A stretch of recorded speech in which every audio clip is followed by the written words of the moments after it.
Hello. My name is Randall Chongson. I'd like to ask you to subscribe to this channel. Marami po tayo pag-uusapan and usually information with really amazing people who are gonna share their insights and their wisdom, no? And our guest for this session is somebody that I have known for quite siguro 2, 3 years ago, 4 years ago, and you always see him, no? He's a tax whiz, he's a management consultant, Mon Abrea. Mon, welcome. Ang ganda na ng usapan namin kanina. No? So, ano ba, kamusta ka ba ngayon? How are you adjusting as a consultant, Yeah. as a tax whiz? Yeah. How are you adjusting now? Actually, mahirap din, especially that as an advocate, we want tax holidays and yet that's our business.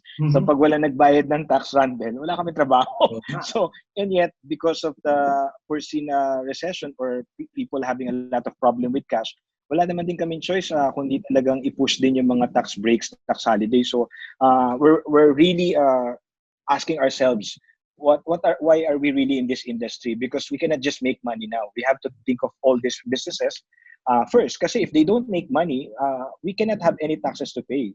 And that's exactly where we're coming from now. Plus, di ko alam pero hindi ko pa naiintindihan yung new normal eh. I can't imagine yet, Randall, na we don't see our clients or that we don't go to office. Hindi pa eh. Siguro sa akin, gusto ko pa rin yung long weekend. May excite pa rin ako sa long weekend. Pero yung mas mahaba yung wala ka sa office, meaning wala talagang tao sa office.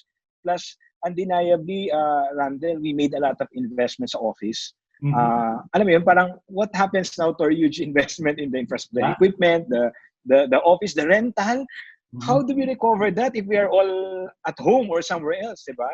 Should we just cancel our office rental and just do 100% work from home? Yung mga to, these are major decisions and our president now is Jose Magsaysay, si Jomal. So, weekly na yung meeting namin. Dati di kami nagmi-meeting eh. Ngayon, every week nagmi-meeting na kami. So, these are realities that we face now, Randall. Never did we imagine ourselves in this situation. And we talk about burn rate. Yeah. Na ito new normal. Yeah, we now talk about burn rate. How long will we last? Yan yan, scenario. No?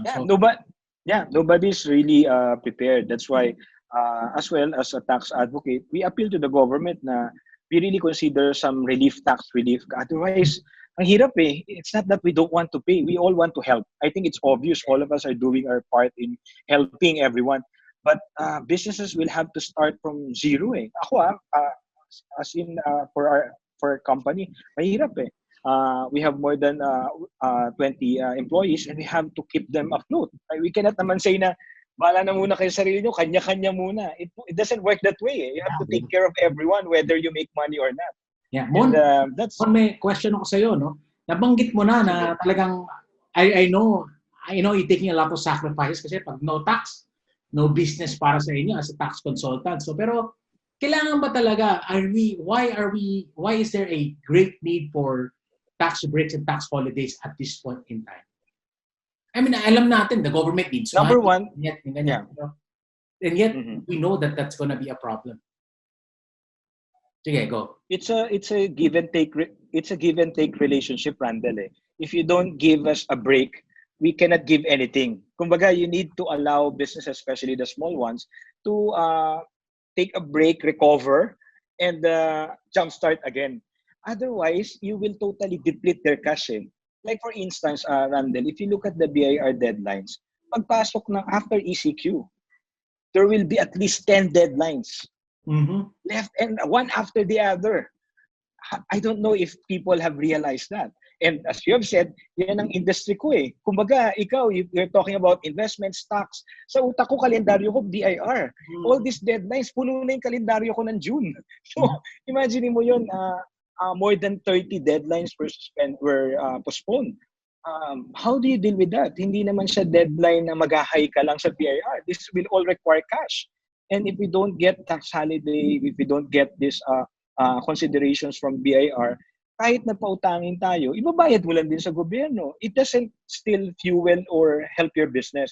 Sa akin, ang gusto ko lang ipaintindi, as somebody who would like people to pay taxes, Randall, ako na mismo yung mag-encourage magbayad, they can't pay taxes right now. Kaya nga sabi ko, we now go to our big brother. More than 67% of our taxes are from our large taxpayers. Give them the incentive so that they pay in advance or pay more so that to cover for us, so the small MSMEs.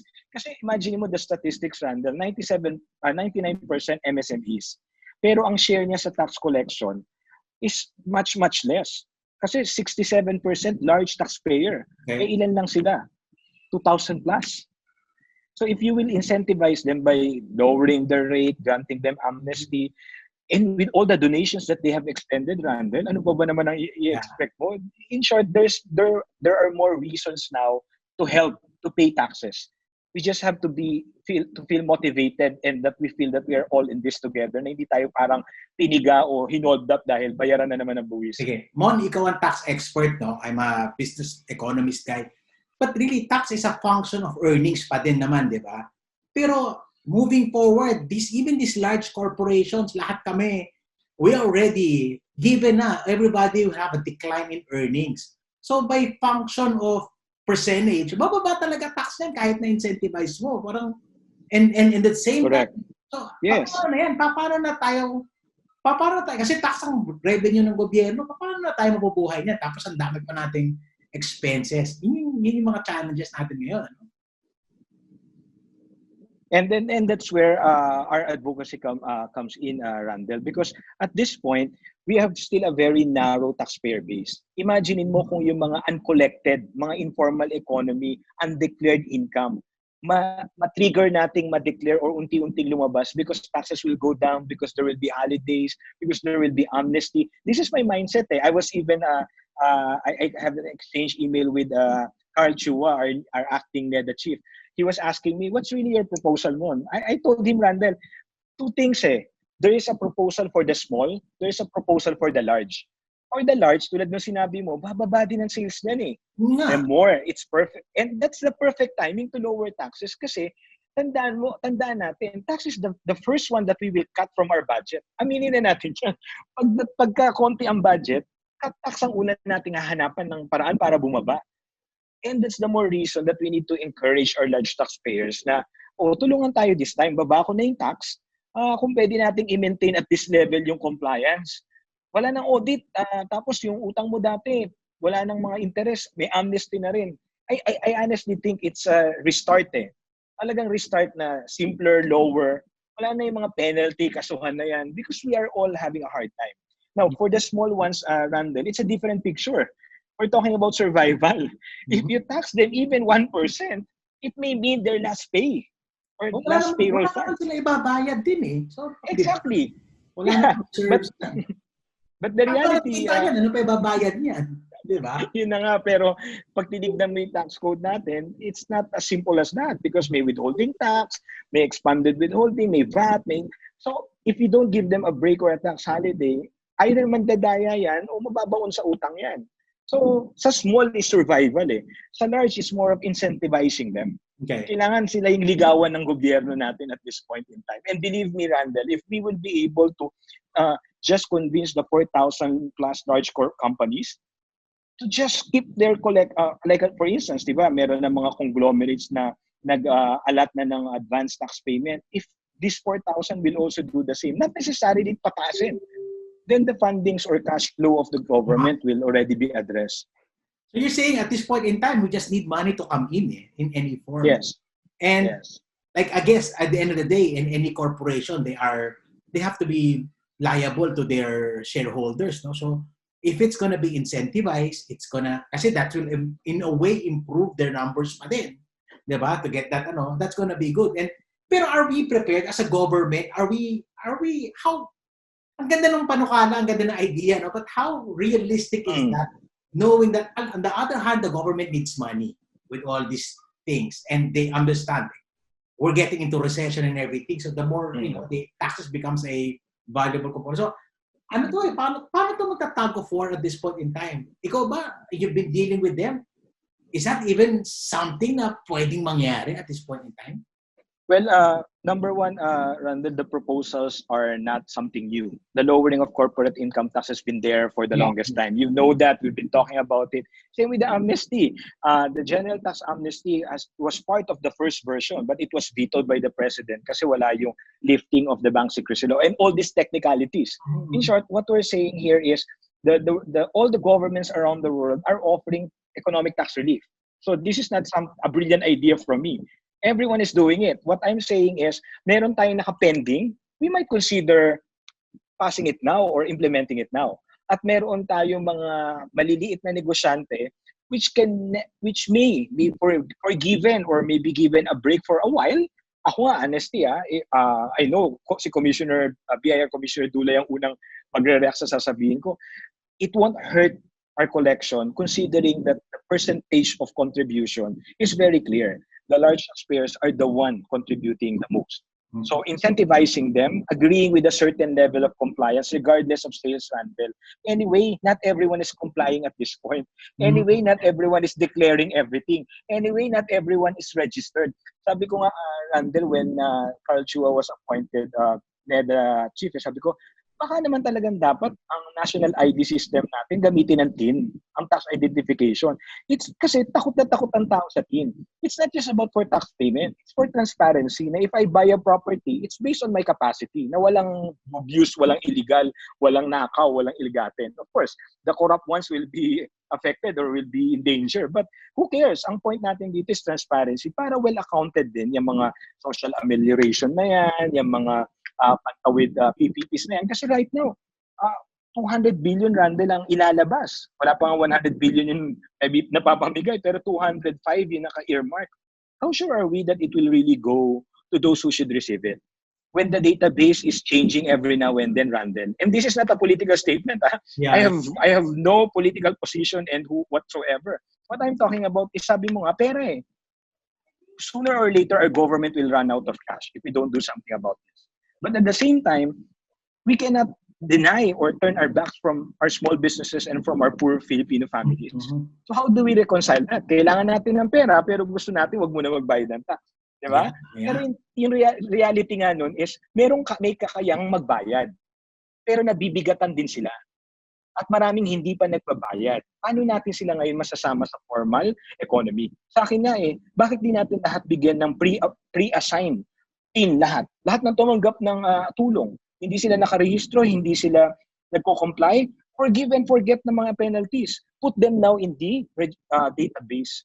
The problem is, 40 million daw ang labor force, sabi ng DOLE. Pero ang SSS, 30 million lang. Pero ang BIR, 17 million lang ang individual taxpayers. There's so much discrepancy. Parang ang gulo. Ang gulo. Diba?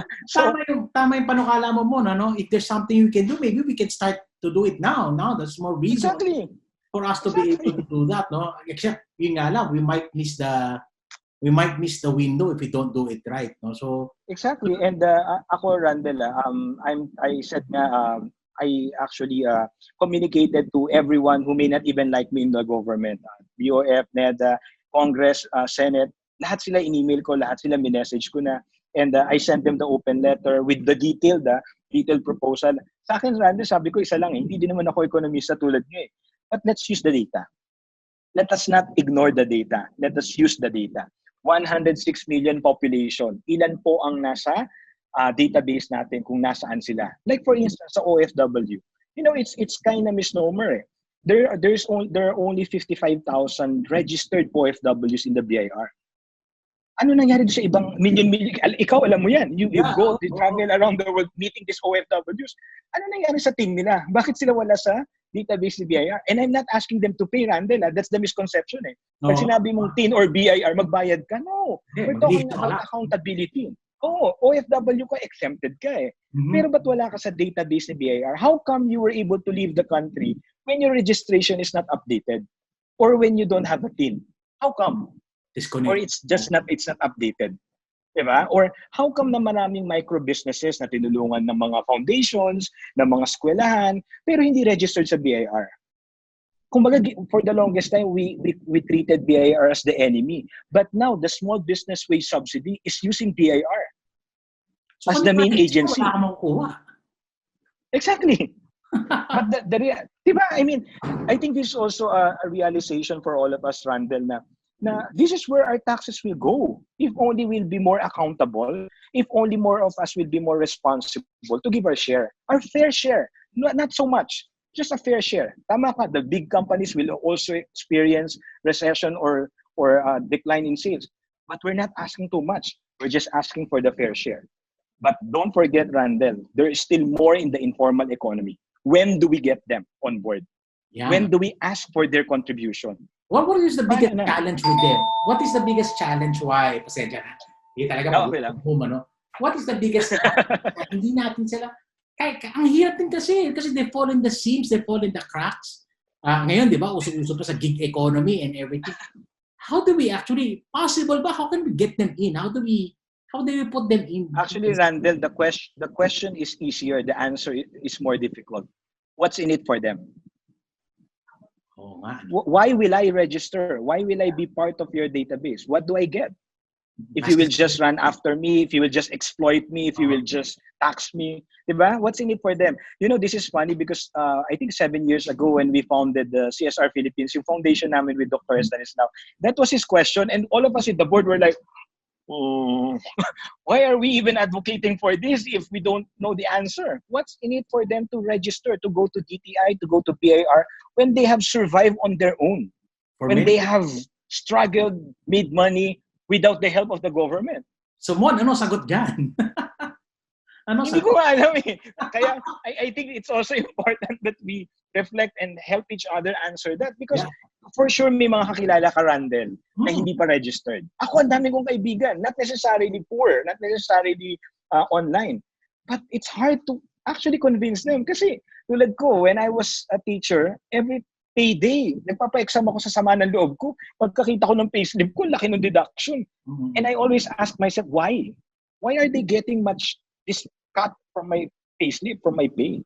So siguro if we will be able to answer that, what's in it for them? And this time we can see what's in it for them to pay taxes. To help also everyone. Like in this crisis, nakita naman natin how our taxes help 18 million families, hopefully makumpleto, natulungan yung mga natanggal na ng trabaho, natulungan yung mga OFWs na hindi na rin yung kontrata, natulungan yung mga empleyado na hindi nakasweldo. These are all our tax money. So note, Randall, this is not isolated or peculiar to the Philippines. This is an issue of the world when it comes to taxes. So wag naman tayo masyadong feeling na laki ng problema natin. No, it's really a common problem around the world. It's hard to put it. Mon, when we're looking the studies, no, the Philippines has a higher tax bracket kasi. One of the things that we say, we're taxed more, corporate tax, we have a higher corporate tax, we have a higher income tax, and all these things. Tapos ang dami pa natin indirect taxes, no? Compounded tayo. So, and at the same time, parang tayo hindi nasisingil. So parang exactly challenge natin ngayon. And now we're gonna be running out of ammunition because of our. I remember nung in my accounting classes, imagine mo 80s pa to sinasabi, no? Ang problema nila is tax efficiency. 80s pa tax efficiency. 20 years, 30 years, di na ata. 40 years after, tax efficiency. Ano ba ka natin doon, di ba? Parang diba? Ako, Randall, with all humility, I will not even claim that I have the solution for that. Mm-hmm. Because honestly, the most difficult job right now is the BIR's position. And believe me, even the subsidy, BIR is very involved. Kaya nga, ako, I try to paint a good picture now for BIR because for sure, there were a lot of corrupt practices, but slowly things are changing. And tama ka, ang taas ng rates natin. Hindi ba tama, Randall, na ito yung pagkakataon na we give back to our taxpayers? Total, kailangan ng gobyerno yung tulong natin through our tax money or taxes. Hindi kaya ito na yung tama to correct it? And the World Bank said it themselves. This is the perfect time to correct distortive or inefficient tax system. Sila mismo minomonitor nila buong mundo. Why would we not consider it? Kaya nga tayo nag-push ng tax na yung tax programs na bago, and we were getting there. But parang Di ba parang kailangan natin accelerate lalo ngayon yung tax reform natin. Kasi, one of the reasons why, there was a push in the market and economy, because everybody was anticipating the tax reform. Yeah, the comprehensive tax reform, yeah. But, in a way, it happened, hilaw na hilaw yung dating ng tax reform natin. So, tama ka, no? How, if do you want to fix that, you want to fix it now. If you don't fix it now, when do you fix it? When there's exactly. And pag hindi natin inayos yan, kaya natin ayusin, if we don't do anything, wala na tayong aayusin. Correct. You're correct. You're absolutely correct. Actually, Randall, ang sabi ko nga, maliban sa perfect timing to, I think it's also, it requires also so much humility on the part of our legislators to listen to us, not because we're the experts, but because we're the one experiencing it. Kasi hindi nila nararamdaman yung urgency ng pagbaba ng buwis because they're not the one paying all those taxes. Ilan sa ating mga legislators ang nag-comply sa 100 plus list ng requirements kay BIR and taxes every other week. Diba? I mean, if you go through that process, you will really beg off and ask for a break. And now that we have a cash problem, sino uunahin mo? Pasweldoin yung tao mo o bayaran itong mga withholding, VAT, income tax? And we're not saying wag. Ang sinasabi natin is, don't you think it's also an incentive on the part of for the government to give us a break, at least for the small businesses, and make ligaw incentive to the large taxpayers because we will be relying on their money. Yeah. Diba? Pagdating ng panahon, they survive this. Now you can tax them again. Now you can get money from them again. We just need a break. Wow. So Mon, kaibigan natin si Secretary Mon and everything. Yes. So it can be frustrating.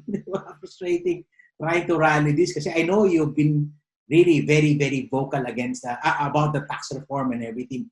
And yet, parang hindi mo alam kung ano yung darating. Point is that, ano ba? Are we gonna get a better chance to push this tax reform agenda now? And even expanding it by putting this reserves and everything. In fact, when I was talking to economists, we can even actually waive income tax for the next 6 months or even 1 year. No, that's one of the things that we can do because we need to push the economy. We need to get money to go around again, and we can't when we have all of this issue. Tama ka eh. Unahin ko ba yung tax? We need to. We need to practically restart the engine. And restarting the engine cannot happen without fuel or diesel, diba? Ako ang iniisip ko lang, Randall, tama ka, it's a bit frustrating, especially for someone like me who've been advocating for this. But it's also a humbling experience. When Senator Gatchalian reached out to me, I felt like if only I will convey it properly without insulting, without embarrassing anybody, or without making myself righteous, ako tama, mali ka, hindi nyo naintindihan, ako expert.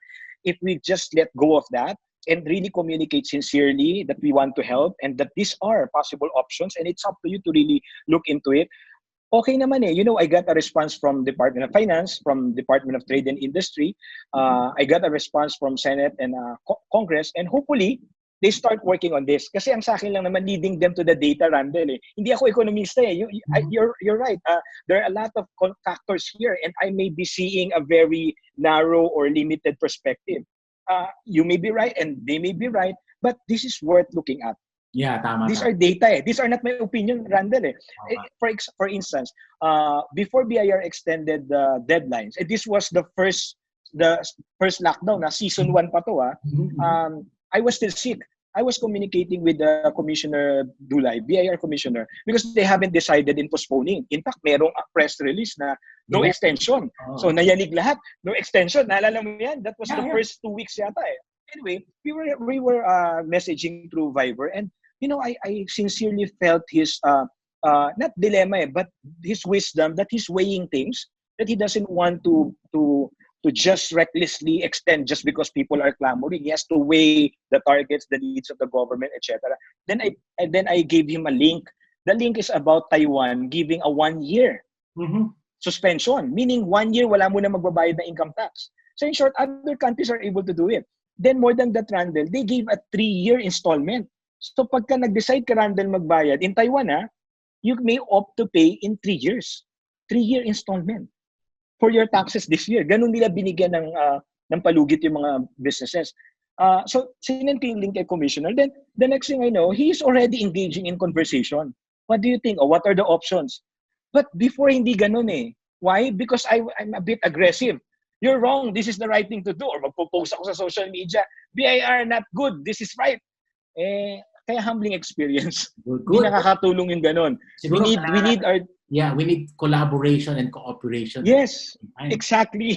Tapos para tayo magugutom. I mean, everybody in a global, local recession, everybody will... Yeah. Nobody is a winner. Diba? Yeah. Pag na hindi mo binigyan ng breaks tong negosyo, eventually mamamatay din yan. And alam naman natin, yan ang engine ng ekonomiya. And that's gonna happen. Exactly. And the government will just rely on taxing this. And ano yan, parang mag-iipitan lang tayo. Yung sa ano nga, yung sa ano nga, paano may progress kahit, I think that's a big progress, no? Binabantayan ko yung mga ginagawa mo the last few years, no? Parang, and I can share the frustration, pero what are we to do today? But to really pray about it, you know, convince them. Pero ngayon kasi iba yung environment. Now you are forced to discuss. Now you cannot make your stand. You have to force at least to discuss. Yun ang ano, di ba? Po natin, pag-usapan natin. And that's good. Mm-hmm. You wanted to say something more? Yeah, kasi like for instance, Australia, kasi when DOF said that the NOLCO, yung net operating loss carryover, was actually patterned after what US and China implemented. So paano ba ibig sabihin ng NOLCO? It means companies who will be incurring losses, they may be able to claim it before sa tax code, 3 years mo lang pwedeng i-claim maximum. Pag yung loss mo sobrang laki, after 3 years, mag-expire siya. Pero ang ginawa ni DOF, nag-propose sila to extend it to 5 years. Sabi ko, the idea is good. But a lot of our small businesses, the micro ones, will not even last 6 months. So it has to match the urgent need. I mean, what I'm saying is, these are all good. But when we benchmark with other countries, we have to consider who are the target beneficiaries. For the micro and the small, 5 years until I don't think they will last 5 years waiting for miracle. We need an urgent we need an urgent intervention na pag lift ng lockdown, there's a help already for them. Pero kung mag-iintay sila ng 5 years to claim their losses, they don't have fundings to extend to 5 years. So sa akin ganun lang naman. That's why I said it's a good proposal because I think other countries followed it. But I don't think it's also good to benchmark now with US kasi medyo unstable din yung kanilang mga policy. So Australia did a good one. They gave a subsidy to all employers every 2 weeks, Randall. They give a subsidy just for them to keep their employees. Yung sa subsidy natin, medyo one way. Ang binigyan natin diretso yung employees. Paano yung employers na magbabayad ng upa, na magbabayad ng... And what I'm saying is, instead of giving them cash, Randall, why not tax credit? Mm-hmm. Why not tax rebate? Para wala ng cash na gagalaw. Kumbaga, let the government conserve whatever cash they have and let the businesses make use of whatever cash they have. So, ang sa akin, ganun, again, hindi ako economista. I don't know how this idea of mine will go into this fiscal monetary policies. But what I'm saying is as practical as bulsa. Ano lang ang naman ng bulsa ng gobyerno at ano naman ang bulsa ng mga businesses. For small businesses, let them use whatever small balance they have in their pockets. For government, instead of giving it away to a lot of these cash assistances, use it where it will have a multiplier effect. And let the small businesses make use of whatever cash they have in their pocket. So, kesa sa hinga mo sila, magbabayad ng 100 pesos, ng 1,000 pesos, ano lang, masyado lang complicated pero ang collection mababa pa rin eh. So, that's how I look at it. Then lahat na hindi nagbabayad, lahat na hindi registered. Oo, ngayon na, mag-register na lahat kayo. Waive na lahat siyang penalties, etc. Tulungan tayo. Ito yung totoong bayanihan. Sa akin, Randall, pag nangyari to, kahit ibaba mo ng 3% yung tax, gawin mong flat, baka mas dumoble pa yung collection natin. Of course, may kasamang wish yun na sana gano'n naman. Yeah. Pero ako, yun naman yung general consensus natin eh. Babaan mo yan, people will pay. And babaan mo yan, then you go after those na ayaw. We've given you a chance, di ba? I mean, siyempre, lahat naman tayo kailangan magbayad ng tax, di ba? Pero, I mean, doon mo namang nakabuluhan naman yung tax mo at the same time. So, you're correct. I agree with you. In fact, one of the sessions that I had, I was asked, ano ba, if I get to talk to Secretary Diok, BSP Governor Diok to, ano ba? Sabi ko, isa lang tanong ko nga sana, willing ba sila na, na no collection from loans for 6 months to 1 year? That's gonna help, di ba? Kasi meron ka pang, tandaan mo, as a negosyante, hindi lang naman tax ang obligation ko, dahil pa ako ibang obligation, mas takot ako sa bangko kaysa sa BIR, di ba? Yeah, so, yung mga bagay, so, we just need business to run, to go. Yeah. We just need economics, we just need people, income to earn, people to spend. Pag hindi, patay tayo lahat dyan. No? So, galing. So, actually, Randall, just to share, I joined this parang kamustahan online session, and I can feel the mood, how do I say it, tension dun sa mga attendees na they were all quiet. Parang they're all waiting for a miracle, for a magic word to be said, so that they will smile. Parang ang sabi ko lang is, I don't have a solution to all the problems that you have right now. But I think the first step that we all need to do is to face our fears. Ano ba yung mga babayaran natin? Ilista na natin. And how much do we have? And what else can we do? Kasi if we don't do the math now, baka pag-lift ng ECQ, atakin tayo sa puso. We have to start computing it now. And I'm not saying na pag ginawa mo yun is everything will be solved. But at least alam mo na magkano yung kailangan. At ano yung pwede mong i-cut. Like for instance, this morning I was talking to our finance. Sabi ko sa kanila, our first priority is to keep everyone alive. So never use the cost cutting against any employee. So keep everyone alive and healthy. So after that, what else can we now postpone or remove from our budget? Kasi minsan ganun na nangyayari, Randall. Pagka medyo heartless yung employer, biglang asa muna yung sweldo. No, sa amin, protect the employees, but what else can we now defer or postpone para ma-extend natin na assuming walang collection, walang kliyente, walang kontrata, wala muna lahat. The burn rate, how long will we last? Will we survive? Pagka yun na nagawa natin, I think we don't need to wait for the lifting of the ECQ. We can now start planning and preparing. Kasi baka mamaya, Randall, ito yung fear ko eh. You told me, say something that might help people. I don't know. I can't loan money. Pero what I can say is I share their fears. I don't know what will happen. I was admitted in Harvard, but I filed for deferral. And I'm not even sure if I will be approved. And what does it mean for me? I will have to reapply. But my priority is clear eh. Mag-change talaga. Oh. I need to keep the business alive. I need to help the government come up with a policy that will be a win-win for all of us. Sabi nga ni Salvi, may win-win ba talaga? Meron naman. Kaya naman yung win-win na yan. Basta lang maniwala tayo na ang intention natin is matulungan ng bayan. May win-win naman. Mahirap lang talaga kasi iba-iba yung lingwaheng ginagamit natin eh. Like for instance, Randall, I must admit, I may be a bit offensive for the longest time. That they feel na, even BIR, they told me that. Kaya nga ngayon, friends na kami ng BIR. I always tell them, kayo naman, masyado kayo maramdamin. So, but now, I am very careful na. Hindi tulad dati, corrupt, isarado na yung BIR, mga corrupt yan. So, lahat sila galit na galit sa akin. So, ngayon, at least we share the same vision, which is to collect right taxes, to simplify our tax system. Ganun din naman yung sa mga businesses eh. Whoever is feeling empty now, all the fear, anong mangyayari, we all have that right now. And first is to pray. The next one is to really face it. Kasi pag dinasal mo, tinulog mo, bahala na si Lord. Kawawa naman si Lord. Sana pag dinasal mo, sundan mo ng action na you will prepare something. Pag hindi natin pinano yung until December, tayo yung kawawa. Do you honestly think government will take charge of that? No, we have to take charge of the future of our business. Our expenses, tayo yan. The government cannot subsidize everything. Sabi ko nga, ito medyo maraming na inis no, sinabi ko na ang hirap naman, very populist eh, na talagang ang laki ng budget para i-subsidize yung mga walang trabaho. Yung mga walang trabaho, nag-antay. Yung walang trabaho, nakatanggap kagad ng pera. So parang sa akin, the injustice din in terms of implementation naman, not naman the policy. Diba? And paano pa yung may trabaho pero hindi nakasweldo? Nag-aantay pa rin. Yan yung problema natin. So, you incentivize the lazy, or at least the non-productive, and then you penalize the productive.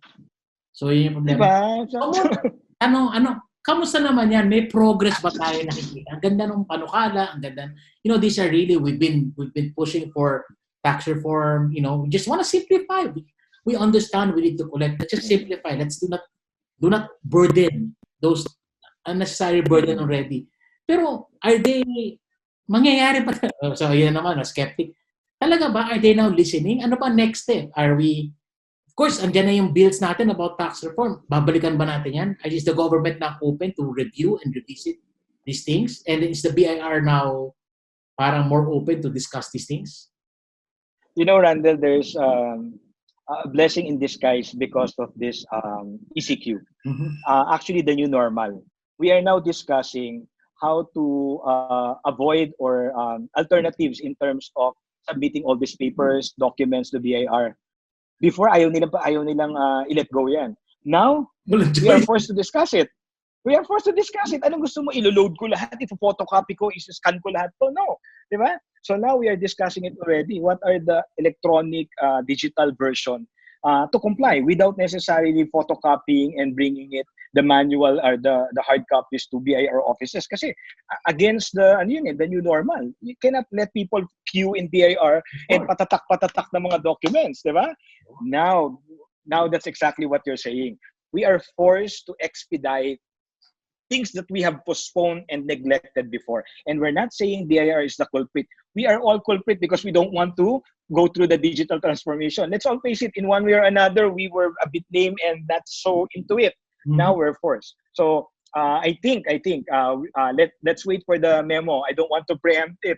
I think there will be a consideration now to start looking at the alternative mode of compliance. And that will be the first. Second, Randall, for sure, you have been exposed to the stories na yung compliance, books of accounts, isusulat, ang daming hinihingi pag ino-audit. We're also now looking into it na scrap na yung mga paperworks and books of accounts na yan. And again, I don't want to preempt it, but these are conversations that we're having now.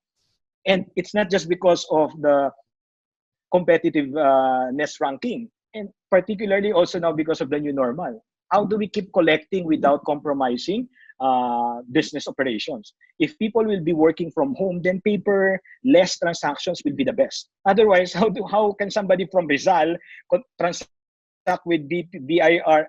Okay, get to the example, Rande. Before, BIR doesn't want to accept any returns if you're outside their jurisdiction. Yes. Therefore, if you are, for whatever reason, you are in Pampanga, like in my case, but I'm registered in Makati, by all means, I have to go to Makati and look for a bank or a BIR office in Makati. But now, you can file and pay anywhere. So, that is the blessing in disguise. Yeah, okay. So that's yes, exactly. So I guess we can celebrate anywhere. So, blessing in disguise. Things are this.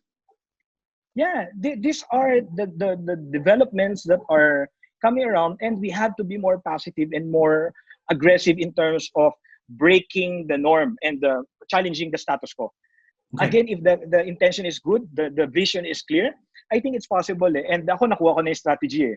Whenever I talk to BIR, nakuha ko na yung strategy. We always put ourselves in their shoes first. Ano ba yung predicament or dilemma nila? Because they always feel we don't want to pay taxes.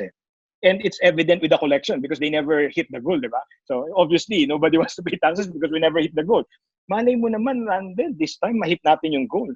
At exactly at the most ironic situation. But if we will really come up with a target that is based on the capacity of everyone, both taxpayers and the tax collectors, we might hit the goal. And with the tax rates which are lower, compliance which are simpler, baka naman work from home, hit natin yung target. So, new discussion, is the DOF amenable? I mean, nasisid, of course, hirap magsalita ngayon, pero tingin mo, nakikinig naman sila ngayon? Tingin mo, are they in the fact, is it in their agenda at this point in time to look at these things? Or wala talaga? Number one, well, actually, Randall, in fairness to DOF, they were the one pushing for the lowering of corporate income tax. Yeah. And the 20% is also in the bill. What we are now proposing is to expedite or impose right away the lower amount.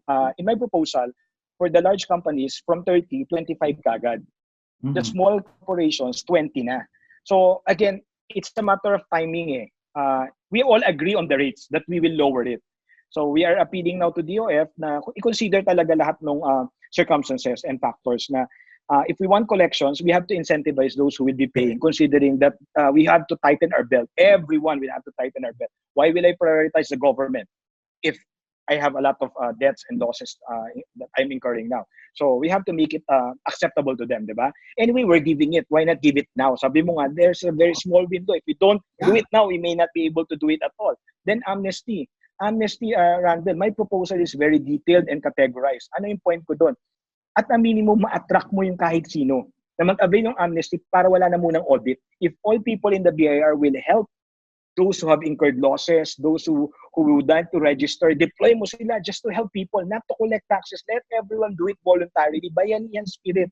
Again, may sound ideal, but God is merciful. We are surviving it and we will survive it. I think the government will also have to be merciful as well to give it a try. Practical din naman eh. I mean, what use is obligations or mga sisingilin mo? Hindi naman nagbabayad eh, di ba? Ano yun? Parang kumbaga sa paper profit ang dating, ano? It's not a realized yeah, actually tulad doon, since you tulad na nabanggit mo, losses are deductible expenses, di ba? Mm-hmm. But it's very hard to claim it. Dinidisallow ni BIR. Why don't we come up now with a simpler compliance na kapag hindi ako nakolekta, may bad debts ako, etc. Or ito na lang gagawin ko, send email sa BIR, done. Anyway, you can verify with the third party or with the debtor. Mga ganon.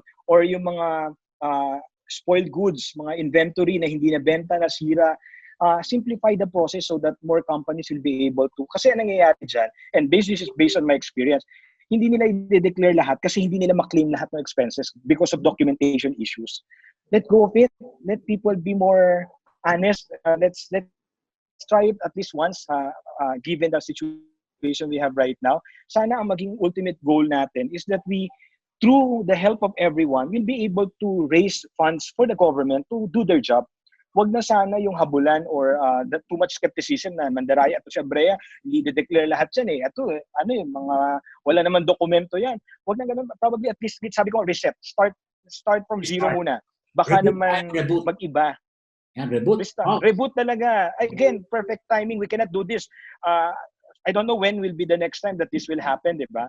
I think us being in a lockdown, ako particularly on a lockdown, sobrang reflection and even the way I communicate kila secretary, kila commissioner, I am more cognizant of the fact that they have also their own challenges and predicaments. Dati wala akong ganun eh.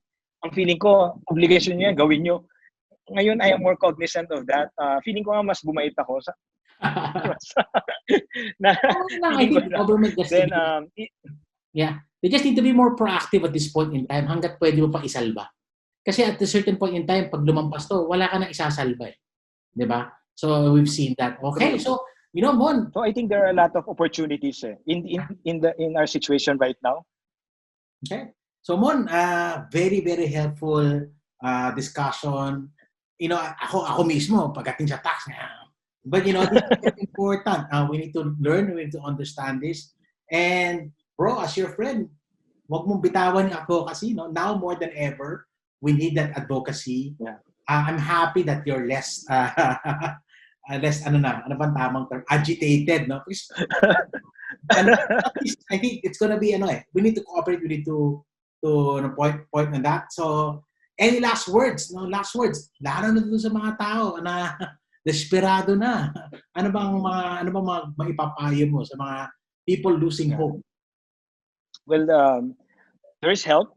Help is coming, and it will start from God. So don't forget to pray and really ask everything, all our fears, all our anxieties. Bato natin sa taas. You'll find a way. Then second is don't be desperate, because the fact that you have time to worry, you have time to do something. Don't forget that. The fact that you have time to worry, you have time to do something. And rather than just focusing on the problem, look at it as an opportunity. Doing this advocacy is really frustrating. I don't know if I've shared with you, Randall, but there was a time that I almost had a heart problem because of stress. And every time that they ignore my proposal, I take it personally. And I cannot share it elsewhere. I cannot share it in social media. I cannot share it with everyone, because that's my pride, that I am advocating for a tax reform. But it takes so much humility, it takes so much collaboration, and it takes so much sincerity to make the message come across. Especially that the government officials, our leaders, they have their own differences, perspectives, and predicaments as well. I have the highest respect now to everyone who's listening to our proposals. And you were asking if there is hope. Yes, there's so much hope, and especially now that the Congress is again open with the virtual sessions and all. We're very positive that if not all, a lot of proposals will be considered, not because it's for me, not because we proposed it, but because it is something that would help all of us. Yeah. And this is based on what other countries are doing, on what the Philippines will be benefiting from, with the help of everyone. Not just from me, not just from you, Randall, but from everyone. If only we'll give it a chance. Let's start it together. I think that's all. And don't be afraid. We are all in this together. May takot din po ako. For sure, Randall also has his fears. And we just have to pray for each other and help each other. I mean, let me know if you need any help. I can sing and dance and entertain you. Let me know. But let's be thankful that there is always an opportunity to share not just our ideas but our hopes that tomorrow will be better for all of us. So thank you very much, Randall. Yeah, you can I still remember that. Yeah, sorry, we can follow Mon. Mon has a social media account. I'm gonna post them in the descriptions, no, so that para ma-update din naman sila. Marami rin kasi not involved. I think we should be more involved. We should, you should be more involved. We should know what's going on with their taxes. You were saying, I still remember the first time I approached you in Dubai. I told you, I know you, I've been seeing you, but we never been introduced formally. Tapos, that was the time that we were trying to launch our OFW Roadshow, and you were very instrumental. Salamat, Randall. And I'm really grateful because I don't know you personally, but you were very generous, and sobrang ramdam ko yung pagsalo mo sa program namin na parang naging co-founder ng advocacy namin. Of course, because of Salve, our common friend, we were able to really start it. And thanks to you and thanks to our friends in Dubai, we're still in touch. I'm happy. They're still in touch with me and they message me. I'm just happy, and I just want to invite everyone to download our app. It's for free. Ask me there, I reply. Other than the mobile app, I don't really access all the social media. But the mobile app, I reply, and it's for free because we decided to really allow free access to information and to really get a reliable and credible response, so that more people will do the right thing when it comes to paying taxes. Then later on, natin isipin how we will make revenue from that app. But right now, just take advantage of all the freebies because it will help you. And I'm personally the one replying. Wala kasi akong ginagawa, wala akong trabaho. So reply lang akong na-reply. So we'll put the links on how they can download. Yeah. So Mon will put the links on how they can download. I'm gonna get the links from you. I'm gonna sign it up. So thank you, Mon. This has been a refreshing. Kung di pa dahil sa lockdown, baka di pa tayo nakakapag-usap. We passed each other. Actually. But now, I think this is a benefit. Really, tama, no? I just want to echo what Mon. This is a time to cooperate. This is time to collaborate. And this time to be involved. Thank you, Mon. God bless you. Salamat po. Thank you.